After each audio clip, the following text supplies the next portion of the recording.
अस्सलाम वालेकुम व्यूअर्स कल मरी में एक बड़ा अफसोसनाक हादसा पेश आया और कई सयाह अपनी कीमती जानों से हाथ धो बैठे। हम उनके लिए दुआ गो हैं कि अल्लाह ताला उनके लिए आसानियाँ फरमाए और उनके जो लवाहिकीन हैं उनको सब्र जमील अता फरमाए। आप जानते हैं कि ये सान्या होने के बाद एक इल्ज़ाम तराशी का सिलसिला शुरू हो गया। गवर्नमेंट ने कहा कि लोग क्यों गए जब उन्हें पता था, मौसम की फोरकास्ट थी कि इतनी ज़्यादा बर्फ़बारी होनी है तो उन्हें मरी में जाना ही नहीं चाहिए था। और उसके साथ साथ जो मरी के मकामी लोग हैं उनके बारे में तरह तरह की बातें सोशल मीडिया पर की गई कि वो लोग बड़े लालची हैं, खुद गर्ज हैं, उन्होंने सयाहों के साथ ताउन नहीं किया, किसी तरह का कॉपरेट नहीं किया। और सवात के लोगों के बारे में कहा गया कि वो बड़े मेहमान नवाज हैं और वहाँ पर जब भी कोई ऐसी सूरत हाल पेश आती है तो वो बढ़ चढ़ कर इमदादी कार्रवाइयों में हिस्सा करते हैं, लोगों के साथ बड़ा ताउन करते हैं। कल का दिन वकला का इलेक्शन था, उसे मसरूफ़ गुजरा, तो आज सारा दिन इस वाक़े के हवाले से जो भी चीज़ें नज़र से गुजरी और पढ़ने का मौका मिला तो उनकी एक समरी मैं आपके सामने पेश करना चाहता हूँ और जिसे आप ख़ुद ये अंदाज़ा कर सकेंगे बाद में कि कौन ज़्यादा ज़िम्मेदार था। बात शुरू अब यहाँ से करते हैं कि हफ्ता 10 दिन पहले महकमे मौसमियात की जानिब से एक पेशगोई की जाती है कि मरी में बर्फ़बारी होने का इम्कान है। अब ये एक रूटीन की पेशगोई थी। रूटीन में पेशगोइयाँ होती हैं कि मरी में बर्फ़बारी होगी और कई सयाह मरी में बर्फ़बारी देखने के लिए ही स्पेशली वहाँ पर जाते हैं। इस दफ़ा लोग ज़्यादा चले गए, तो अगर ये लोग ज़्यादा चले गए तो लोगों के एंड पर तो ये एक यकीनन बेवकूफ़ी है, हम इससे इनकार नहीं कर सकते, क्योंकि हर साल आप ये न्यूज़ सुनते हैं कि लोग फंस जाते हैं बर्फ़बारी में जाके और वहाँ पर फिर उनकी इमदाद के लिए आना पड़ता है इदारों को। और लैंडस्लाइडिंग की वजह से कभी ज़्यादा देर में खड़े रहे तो गाड़ी में फ्यूल ख़त्म हो गया, खाने की चीज़ें ख़त्म हो गई, बच्चों का दूध ख़त्म हो गया। ये यहाँ तक तो हर साल ख़बरें सुनने को आती थीं और लेकिन वो रेस्क्यू हो जाते थे। इस साल मामला एक हद से ज़्यादा बढ़ गया। 5 जनवरी को वज़ीर इत्तलात फवाद चौधरी साहब ट्वीट करते हैं कि मरी में 1 लाख गाड़ियाँ दाखिल हो चुकी हैं और उन्होंने तो ये दावा इसलिए किया कि तहरीक इंसाफ की जानिब से ऐसे इकदामात इनकलाबी उठाए गए हैं कि मुल्क में मुआशी इस्तेहकाम आ गया है और मुआशी खुशहाली इतनी हो गई है कि देखें जी 1 लाख गाड़ियाँ मरी चली गई। फिर वो 1 लाख गाड़ियाँ जो गई हैं वो जिन होटलों में रहेंगे होटलों के किराए बढ़ गए और लिहाजा जी पाकिस्तान एक बड़ा खुशहाल मुल्क है। हालांकि यहाँ पर यही टर्निंग पॉइंट था। आप तो लोगों को इनकरेज कर रहे थे कि जाएं और अपनी तरफ से आप अपनी शेखी मार रहे थे कि देखें जी हमने मुल्क की तरक्की कितनी कर दी। हालांकि अगर 1 लाख गाड़ी मरी में गई है, सबसे पहले तो ये बताएं कि आपके पास कैपेसिटी है मरी में कि 1 लाख गाड़ी पार्क कहाँ पर होगी। और दूसरी बात यह है कि अगर एक गाड़ी में ऑन एवरेज 2 से 3 लोग भी सवार हों तो मरी में जो एकदम 2 से 3 लाख लोगों का इन्फ्लक्स हुआ है, आप कैसे उसको मैनेज करेंगे? क्या आपके पास ये कैपेबिलिटी है? तो आपने वो सब काम जो लोगों के मरने के बाद किए वो आप तब कर लेते। तब तो आप सोए हुए थे और आपकी तमाम गवर्नमेंट्स भी सोई हुई थी और अब आप अपनी जिम्मेदारी लेने को तैयार नहीं हैं। और यही वो रवैया है जो हमेशा से हमने पहले भी हुकूमतों का देखा है और इस हुकूमत का भी वही रवैया है। अब वहाँ पर प्रॉब्लम ये हुई कि ये जो डेथ्स वाक़ हुई ये 2 पॉइंट जीका गली और सनी बैंक के दरमियान वाक़ हुई। अब वहाँ पर कुछ लोग तो सफ़र में थे, कुछ लोगों ने जब देखा, आपने सोशल मीडिया पर पोस्ट देखी होंगी कि होटलों के किराए जो थे वो 25-25 हज़ार तक चले गए और गर्म पानी और हीटर की सर्विस जो है उसके बेताशा ओवर चार्जिंग होने लगी। तो कुछ लोगों ने सोचा कि हम मरी से थोड़ा साइड पर हट के होटल्स ले लेते हैं। कुछ वो लोग थे रास्ते में, KPK से भी लोग यहाँ पर आ रहे थे। तो अब ये तमाम लोग जो हैं ये इस पॉइंट पर जब आज़म सफ़र थे तो वहाँ पर बर्फ़बारी ने शिद्दत इख्तियार की और वहाँ पर इनकी गाड़ियाँ फंस गई। अब उस दौरान जिन 2 पॉइंट्स के दरमियान इन लोगों की गाड़ियाँ फंसी वहाँ पर तमाम गवर्नमेंट डिपार्टमेंट्स के दफातर हैं। वहाँ पर जो स्नो क्लियरिंग डिपार्टमेंट है जिसने बर्फ़ साफ़ करना है उसका भी वहाँ पर करीब ही ऑफिस है। हाईवेज़ डिपार्टमेंट का भी ऑफिस है जिसकी मशीनरी वहाँ पर स्नो को हटाने के लिए इस्तेमाल होती है, लेकिन वहाँ पर कोई भी बंदा मौजूद नहीं था।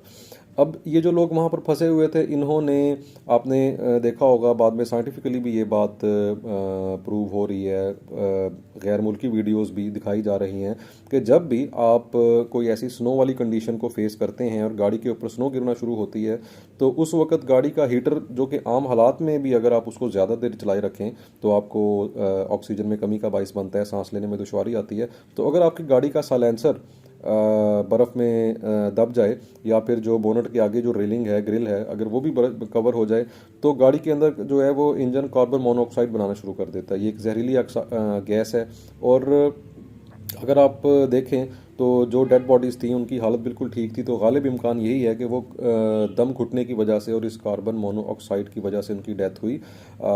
शायद सर्दी की वजह से उनकी डेथ नहीं हुई। और ये एक हकीकत है कि जब तक सोशल मीडिया पर शोर शराबा नहीं हुआ तब तक वहाँ पर कोई नहीं पहुँचा। बाद में कोई वहाँ पर तस्वीरें लगाए अपनी और उसके बाद क्रेडिट लेने की कोशिश करें, ये सब लोग बाद में आए हैं। एक एएसआई गालिबन नवीद नाम था उनका, वो वहाँ पर रहे, उन्होंने तमाम हुकाम से बातें करने की कोशिश की, पुलिस में थे, डीपीओ सीपीओ तक उन्होंने रब्ता करने की कोशिश की। उनके कज़न हैं तैयब साहब, जर्नलिस्ट जिन्होंने बाद में बताया, उन्होंने कोशिश की लेकिन कहीं से कोई जवाब नहीं आया जब तक ये सानहा रूनुमा हो नहीं गया। यहाँ पर एक और बात करना बहुत ज़रूरी है। आपने देखा कि वीडियोस जो बन रही थी वहाँ पे, तो हमें सोशल मीडिया पर वीडियोस बनाने के जो एथिक्स हैं वो भी होना बहुत ज़रूरी है। अब लोग जाके गाड़ी का दरवाज़ा खोलते थे और जो वहाँ पर डेड बॉडीज़ हैं उनकी वीडियो बना रहे थे। खुदा ना खास्ता वीडियो बनाने वाले की अगर अपनी फैमिली इस हालत में हो तो क्या वो इजाज़त देंगे कोई उनकी वीडियो बनाए? ये इंतहाई गलत बात है और ये हर मौके पे होता है। जब भी कहीं पे एक्सीडेंट देखते हैं तो वो बॉडी जो जिसकी गर्दन कटी हुई है, बाजू कटा हुआ है, खून बह रहा है, वो वहीं पे अपना कैमरा ऑन करते हैं, उसी वीडियो को एज इट इज़ वहाँ पर डाल देते हैं, जो कि इंतहाई अफसोसनाक बात है। और हमें ये एथिक्स सीखने की ज़रूरत है कि प्राइवेसी का ख्याल रखना चाहिए। अब यहाँ पर सवाल ये पैदा होता है कि ये अफसोसनाक सानिया तो हो गया, उसके बाद सब लोग आ गए जी, मरी में उन्होंने गाड़ियाँ भी बंद कर दी जो जा रही थी और सारी सहूलतें शुरू हो गई। लेकिन यहाँ पर जो सब लोग हुकूमत को ब्लेम कर रहे हैं तो हुकूमत की नाअहली कहाँ पर आती है? अब यहाँ पर अगेन देखना पड़ेगा कि जो गुज़िश्ता दौरे हुकूमत था उसमें क्या स्ट्रेटजी होती है थी। शहबाज शरीफ साहब ने कुछ SOPs वज़ा किए हुए थे जिनके तहत वो इस ये जो स्नोफॉल वाला टाइम था और इसमें जो टूरिस्ट आते थे उस वक्त पैदा होने वाले मसाइल को कंट्रोल किया करते थे। उन SOPs में ये था कि बर्फ़ कैसे हटानी है, ट्रैफिक जैम होने से कैसे रोकना है और तमाम चीज़ें कैसे मैनेज करते हैं। तो उसके लिए शहबाज शरीफ साहब जो हैं वो जो हैं मीटिंग्स किया करते थे, न्यू ईयर से पहले मीटिंग कर लिया करते थे। इसी तरह को बर्फ़बारी वाला टाइम है तो उससे पहले जो है मीटिंग कर लिया करते थे जितने भी बड़े ऑफिसर्स हैं रावलपिंडी के डिस्ट्रिक्ट एडमिनिस्ट्रेशन के साथ। तो उसका नतीजा ये निकलता था कि वो तमाम लोग एक्टिव हो जाते थे, तमाम खुद ऑन द स्पॉट मौजूद होते थे। किसी भी ऐसे इवेंट पे मशीनरी मौजूद होती थी, नमक के जो स्टॉक जिनको बर्फ़ हटाने के लिए इस्तेमाल किया जाता है वो वाफर मिकदार में मौजूद होते थे। तो ये सारा काम आसानी से उस वक्त हो जाया करता था और अफसरान को खौफ होता था, तैयारी भी होती थी और खौफ भी होता था कि हमने ये काम करना है। लेकिन अब की बार क्या हुआ, वहाँ पर बर्फबारी हो रही थी, फोरकास्ट सिर्फ लोगों के लिए तो नहीं थी, गवर्नमेंट के लिए भी तो फोरकास्ट थी ना, गवर्नमेंट ने भी तो प्रेपरेशंस करनी थी अपनी। लेकिन उस्मान बुज़दार साहब लाहौर में तंजीम साजी की मीटिंग थी, उसकी सदारत कर रहे थे और एक और मीटिंग थी जिसमें यह फैसला हो रहा था कि हमने अपोजिशन का रगड़ा कैसे लगाना है और शहबाज शरीफ साहब जो हैं वो कैसे जेल में जाएंगे। फवाद चौधरी और शफकत महमूद साहब ने जो बाद में प्रेस कॉन्फ्रेंस की उसमें उन्होंने ये बात की और आप देख सकते हैं कि वो कैसे उस प्रेस कॉन्फ्रेंस में मुस्कुरा रहे थे। इनका यही रवैया है। ये तो चलें एक बर्फ़बारी का वाक़या ना, आप डेंगी की एग्जांपल लें। गुज़िश्ता दौरे हुकूमत में डेंगी जब शुरू हुआ तो कई मसाइल पैदा हुए। खान साहब ने तो डेंगी बरादरान का नाम दे दिया शहबाज शरीफ और नवाज शरीफ को, लेकिन शहबाज शरीफ ने मेहनत की, उन्होंने डेंगी का खात्मा किया और डेंगी जो है वो बहुत कम हो चुका था। लेकिन अब चूँकि तजर्बा भी नहीं था और वसीम अकरम प्लस साहब जो हैं वो उनको एक्सपीरियंस भी नहीं था, विजन भी नहीं था, सोच भी नहीं थी, तो लिहाजा आपने इस साल भी देखा कि डेंगी से कितनी अमवात वाक़ हुई।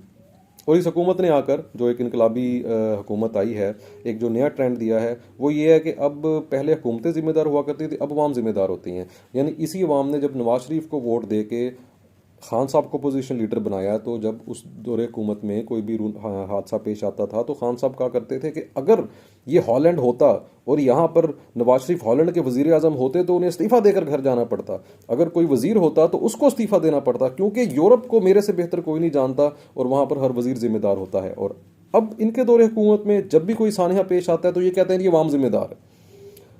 अभी ये कह रहे हैं लोगों को कि जी आप मरी क्यों आए, पागल थे, आपको जब पता था इतनी बर्फबारी हो रही है। इसी तरह इससे पहले एक ट्रेन में धमाका हुआ तो इन्होंने कहा कि जी वो तबलीगियों के पास गैस का सिलेंडर था, वो फट गया तो ट्रेन में धमाका हो गया, तो वही जिम्मेदार है जी, हमारा तो कोई कसूर नहीं है। वो अब हॉलैंड किधर गया, वो जो आपकी यूरोप के बारे में शनासाई थी वो कहाँ पर गई? आपने तो आके तज्जिया करने की और जो तनकीद की या जिम्मेदार ठहराए जाने की जो बेसिक्स हैं आपने तो उनको ही पकड़ के बदल दिया।